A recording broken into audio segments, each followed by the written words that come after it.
After the shield walls broke, we know the Vikings as raiders and conquerors who swept across Europe with fire and iron.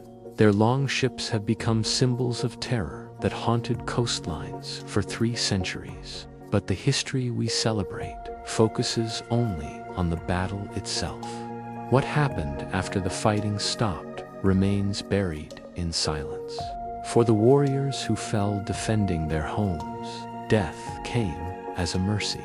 Their suffering ended the moment their hearts stopped beating. But their wives watched everything from the doorways of burning houses. These women saw their husbands cut down just steps away from where they stood, frozen in terror. Their daughters were pulled from hiding places beneath floorboards and inside storage pits. Every wife left breathing when the axes finally stopped swinging faced something the saga poets refuse to describe. The monks who chronicled these raids wrote in painful detail about slaughtered brothers and stolen treasures. Then their quills stopped moving when it came to the widows. This silence was deliberate and it was damning. But not everyone who witnessed these horrors stayed silent. In 9/21, an Arab diplomat named Ahmad ibn Fadlan traveled to the Volga River and witnessed Viking rituals firsthand. What he recorded about the treatment of captive women was so disturbing that scholars debated for centuries whether his account could possibly be true. Archaeological evidence has since confirmed that every horrifying detail he documented actually happened across Viking territories. The ground has not kept the same silence as the Norse chroniclers. Excavations across Britain, Ireland, and Scandinavia have uncovered mass graves filled with female remains, bones showing evidence of systematic violence inflicted not during battle, but in the days and weeks that followed. Skulls fractured from behind, defensive wounds on forearms, ribs broken from prolonged assault. These wives did not die fighting alongside their husbands. They died after surrender, after capture, after the Vikings decided exactly what their fate would be. What came before death was far worse than what their husbands suffered. The chains they left behind Dublin in the 9th century was not the city we know today. It was a processing center for human cargo and one of the largest slave markets in all of Europe. The Vikings who founded this settlement at the Black Pool understood that the wives and daughters of defeated enemies were worth more than silver. Ships arrived weekly from raiding expeditions, carrying women who had been torn from beside their husbands' still warm bodies. Excavations at Woodkey in the 1970s and 1980s revealed the infrastructure of this industry. Iron shackles, sized for slender wrists and small ankles, emerged from the soil. Warehouse foundations showed drainage channels designed not for rainwater, but for human waste. These were long-term holding facilities built to contain dozens of newly made widows at a time while buyers were found. The economics of this trade were recorded in runic inscriptions found as far away as Schleswig. 20 pieces of silver for a young wife in good health, 15 for a mother who had already borne children to her now dead husband, 10 for a woman injured during the taking. These were not estimates or rumors, but actual prices carved into stone like receipts for livestock, and being sold was considered the fortunate outcome. The wives who were purchased, at least, had value to someone who wanted them alive. They would face lives of forced labor, sexual servitude, and complete erasure of their former identities as married women. But they would continue breathing. The wives who could not be sold or who resisted too fiercely faced something else entirely. Bog sites near former Viking settlements have yielded bodies that tell this darker story. remains of women still wearing the marriage rings their husbands had given them, their bones showing trauma inflicted over extended periods before death finally came.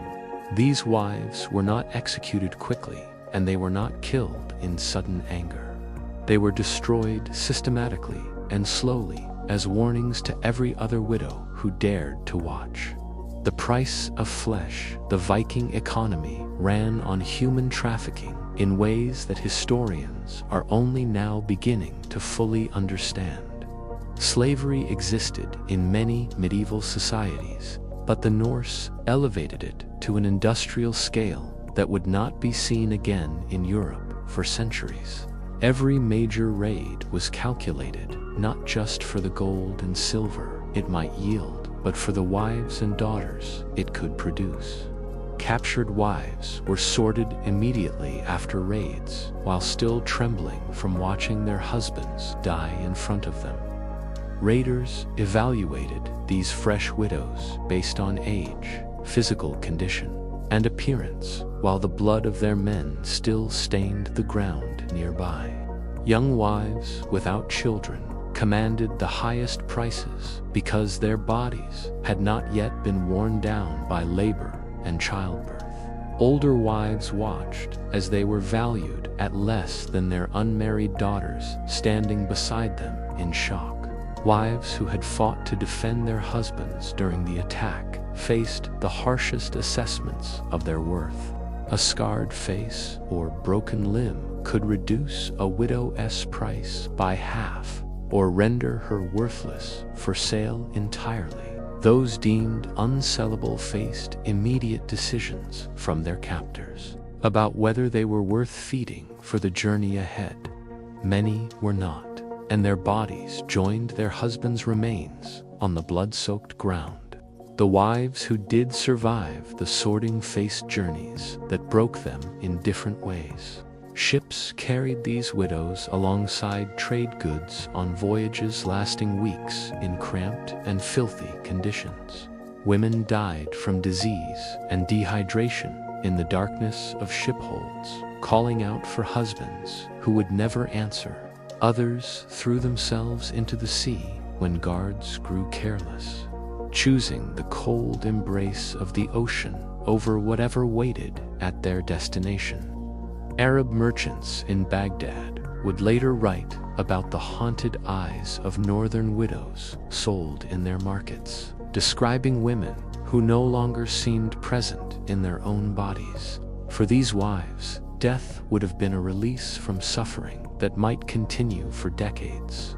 Death after surrender. The archaeological evidence for what happened to the wives of defeated warriors extends far beyond chains and holding cells. Across Ireland, Scotland, and England, researchers have discovered burial sites that paint a horrifying picture of systematic cruelty inflicted on widows who had already lost everything they once held dear. Peat bogs have proven particularly revealing because of their remarkable preservation properties. Remains of women recovered from these waterlogged sites near known Viking raiding locations date to the 9th and 10th centuries. Many still wore the clothing and jewelry of married women from their home villages. When forensic specialists examined their bones with modern techniques, they found injuries that could not possibly have occurred during the fighting that killed their husbands. The violence recorded on these skeletons happened when the battles were already long over. The patterns repeat across multiple excavation sites with disturbing consistency. Fractures at the base of skulls indicate victims were struck from behind while kneeling or lying face down on the ground. Arm bones show the distinctive breaks that occur when a person tries desperately to shield their head from incoming blows. Rib cages display damage consistent with beatings sustained over hours rather than single moments of violence. What makes these findings even more chilling is the timeline that scientific dating has established.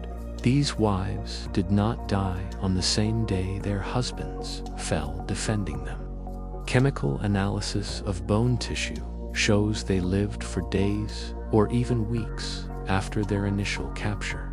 They endured the destruction of their homes and the slaughter of their families. They survived transportation to holding areas and the humiliation of being assessed for sale. And only then, after all of that suffering, did their captors decide to finally end their lives. The methods used were deliberately slow and agonizing, according to researchers who have studied these remains extensively. Some bodies show injuries inflicted across multiple sessions of violence. Death was not the immediate goal of these sessions, but rather the eventual outcome after extended suffering had run its course.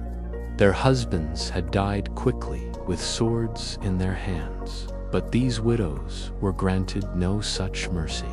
Property that breathes the fate of captured women was not left to chance or the whims of individual raiders.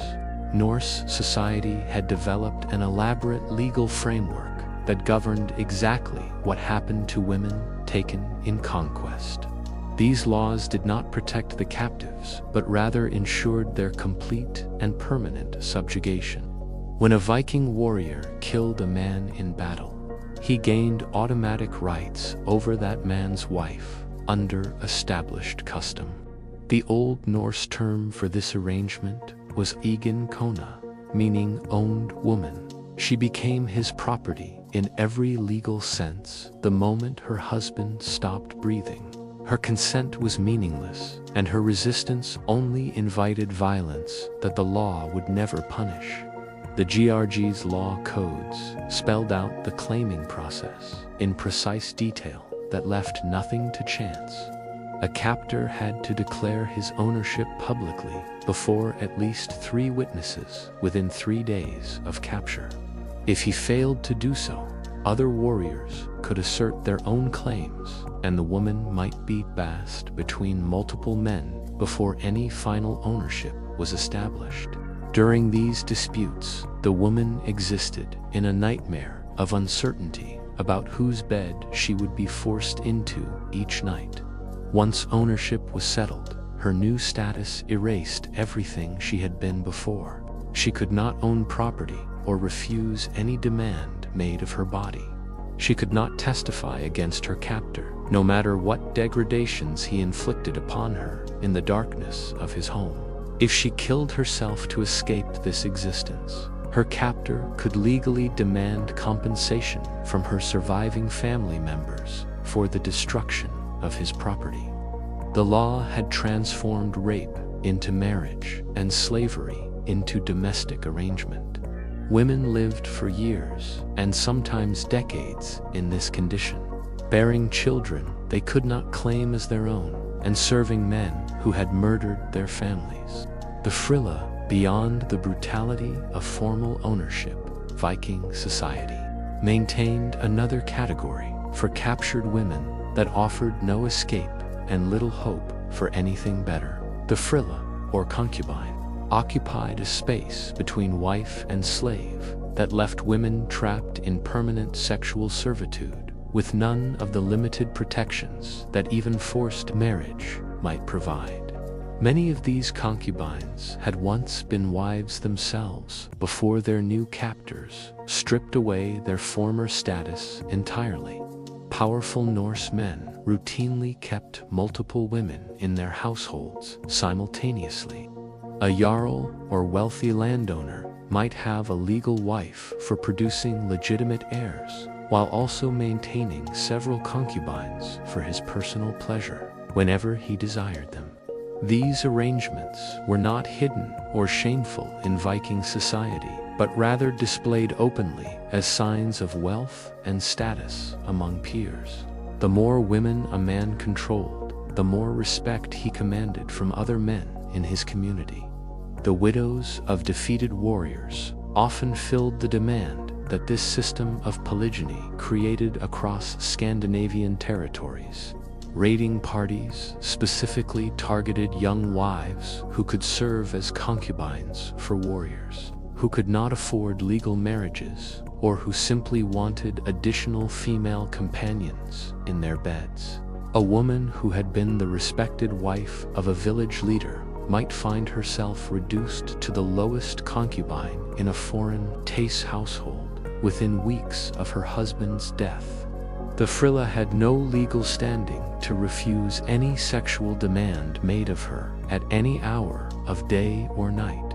She existed solely for the convenience and satisfaction of the man who had possibly killed her husband with his own hands. Children born to these former wives faced uncertain futures that depended entirely on their new master's whims and nothing else. A man could acknowledge these children and grant them inheritance rights if he chose to do so. He could just as easily ignore their existence and leave them to grow up as servants in his own household. The mother had no voice in these decisions and no ability to protect the children she bore from whatever fate awaited them.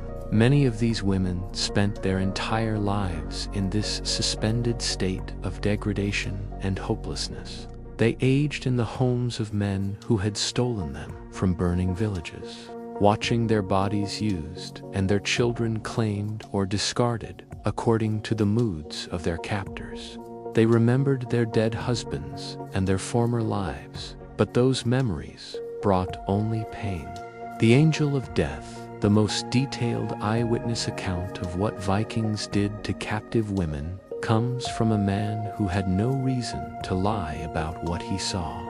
Ahmad ibn Fadlan was a diplomat from Baghdad sent to the Volga River in 921 to meet with the Volga Bulgars. While there, he encountered a group of Viking traders known as the Rus and witnessed their funeral customs firsthand. What he documented was so horrifying that his account was dismissed as exaggeration for centuries. Modern archaeology has proven every word was true. When a Viking chieftain died, his slaves were gathered and asked a single question: "Which of you will die with him?" This was not a request for volunteers in any meaningful sense. The woman who stepped forward faced enormous social pressure and likely threats to any family members who might still be living. Once she said yes, there was no possibility of changing her mind. She became a dead woman, walking from that moment forward. Many of these slave women had once been the wives of warriors their masters had killed in battle. Now they faced death alongside the very men who had destroyed their families and stolen their futures. Ibn Fadlan watched this condemned woman spend 10 days in preparation for her death. She was given intoxicating drinks and forced to sing songs while Viking men formed lines to rape her, one after another.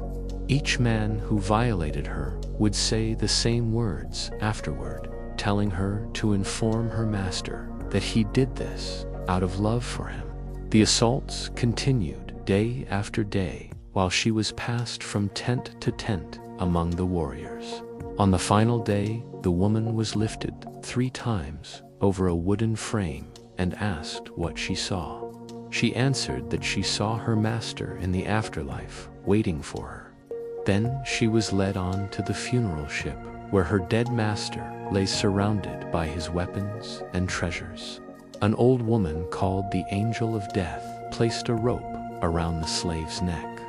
Warriors created a wall of noise by crashing weapons against their shields so that other captive women in the camp would not hear her final cries and lose their willingness to die when their own masters passed.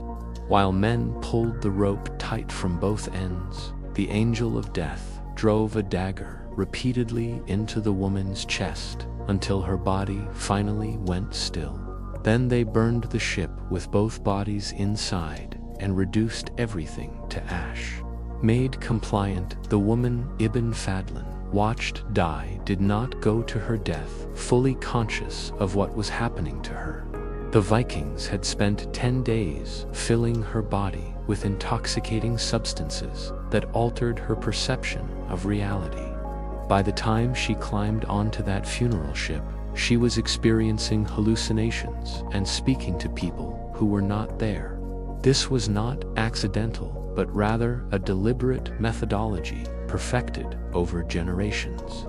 Archaeological excavations of Viking burial sites across Scandinavia have uncovered seeds of henbane in contexts directly associated with female remains.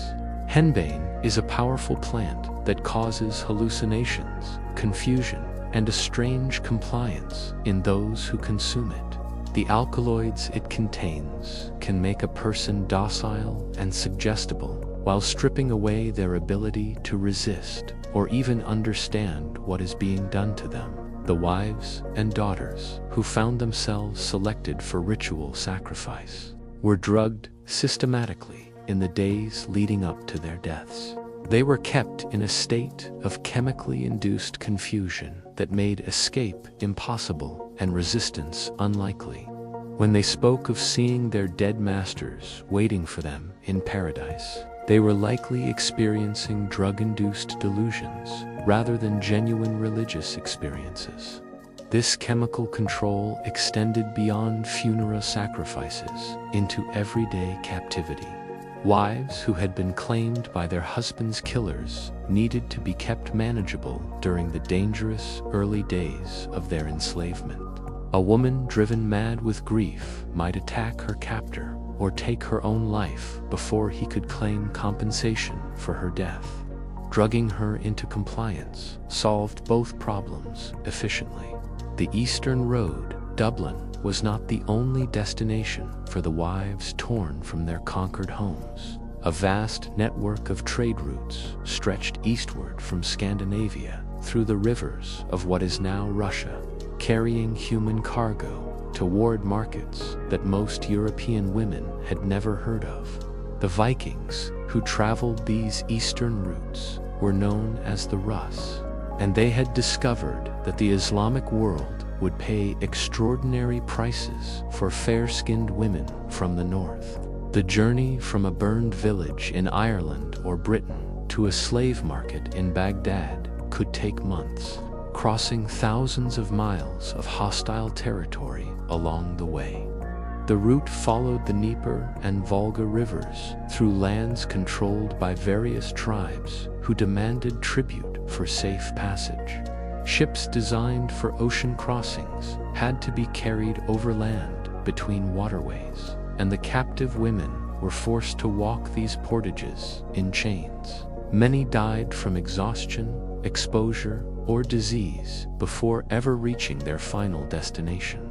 Their bodies were left beside the trail for wolves and ravens. Those who survived the journey faced a transformation that erased everything they had once been. Wives who had managed households and raised children in their home villages were stripped, examined, and sold to buyers who did not speak their language and followed customs utterly foreign to them. Arabic sources from this period describe northern women arriving in eastern markets with hollow eyes and broken spirits. The Rus-Byzantine Treaty of 944 reveals how formalized this trade had become. The document lists prices for different categories of slaves, with young women commanding the highest rates. This was not informal raiding, but rather international commerce conducted according to established agreements between empires. The wives who vanished down the Eastern Road never returned to their homelands. Their children were born into foreign slavery, raised speaking languages their mothers barely understood. Within a generation, every trace of who these women had been was erased from memory. Only their bones remained in the soil of distant lands, silent witnesses to journeys that began with a husband's death and ended in permanent exile. The price of resistance. Not every wife went quietly into captivity. Some fought back against the men who had killed their husbands and claimed ownership over their bodies. The Vikings had developed specific punishments for these women, designed to break the spirit of every captive who witnessed what happened next. Excavations outside Dublin have uncovered execution grounds used specifically for rebellious slaves. Narrow stone chambers carved into the earth contained female skeletal remains in contorted positions. These enclosures were constructed so that victims could neither stretch out nor rise to their feet. Women imprisoned within them perished slowly in agonizing confinement over days or even weeks. The bones tell a story of deliberate, prolonged suffering. Leg bones show fractures consistent with intentional breaking to prevent any attempt at climbing out. Arm bones display similar trauma, likely inflicted to stop victims from ending their own torment prematurely. Soil analysis confirms that death came slowly rather than quickly for these women.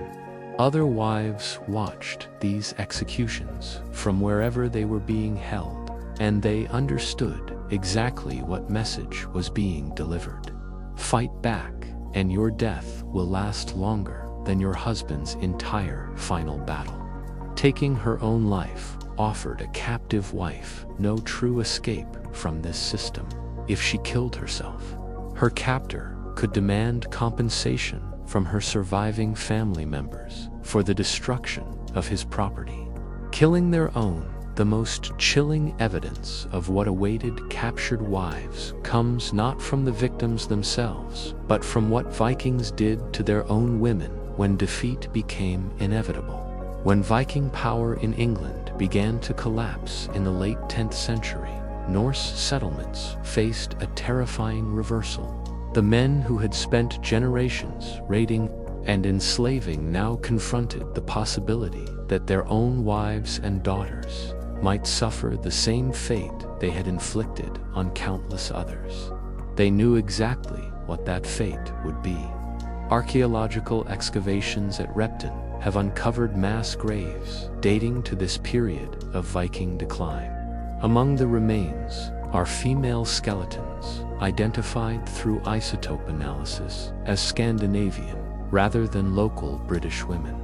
These were not captured slaves, but Norse wives and daughters killed by their own families. The violence inflicted on these women mirrored what had been done to enemy wives for generations. Skulls showed the crushing impacts of heavy blows delivered from behind. Neck bones revealed the telltale damage caused by ligatures pulled tight until breathing stopped. Chemical traces in the bone tissue indicated poison had been administered before the final killing strokes fell. Norse men turned against their own women using methods they had spent lifetimes perfecting on others. The bones reveal that these killings happened over several days rather than in a single moment of panic. This was not a desperate last stand, but a calculated elimination carried out by fathers against daughters, by husbands against wives, and by brothers against sisters. Each one chose to end a life rather than allow that woman to experience what Viking warriors had done to others for centuries. These men understood the system of capture, sale, and degradation because they had built it themselves. They knew that death by a familiar hand was mercy compared to what awaited their women in enemy captivity. The wives they killed would never be dragged to slave markets or passed between warriors as property. The ground at Repton holds the final proof of Viking guilt. They knew their crimes deserved retribution, and they killed their own families rather than let that retribution be collected. The scar in the blood, the wives who vanished into Viking captivity left behind more than empty homes. They left a genetic legacy that modern science can now trace across entire populations. DNA analysis of contemporary Icelandic people reveals that approximately 60% of the female founding population came from the British Isles, primarily Ireland and Scotland. The male founding population shows the opposite pattern, with 80% tracing back to Scandinavian origins. These numbers represent thousands of women taken from their homes to bear children for the men who had killed their husbands. Similar patterns appear in Norwegian populations, where 40% of female ancestry traces to the British Isles. The genetic evidence follows the slave routes exactly, confirming what the bones and chronicles could only suggest. This was not cultural exchange or voluntary migration. This was systematic breeding using captured wives over 3 centuries of sustained violence. The women themselves left no written records and carved no written stones. Their voices were silenced the moment their husbands fell, but their blood still flows through millions of descendants who carry the evidence of crimes committed over 1,000 years ago. The bones remember what the sagas refused to tell.